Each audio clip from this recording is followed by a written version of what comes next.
కొణిదెల పవన్ కళ్యాణ్ అనే నేను శాసనం ద్వారా నిర్మితమైన భారత రాజ్యాంగం పట్ల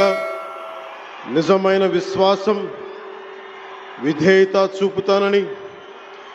భారతదేశ సార్వభౌమాధికారాన్ని సమగ్రతని కాపాడుతానని,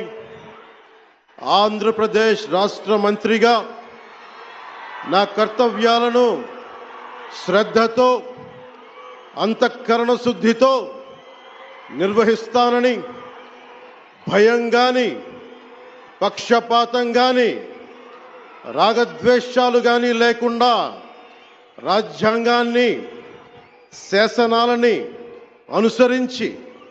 ప్రజలందరికీ న్యాయం చేకూరుస్తానని దైవ సాక్షిగా ప్రమాణం చేస్తున్నాను. నేను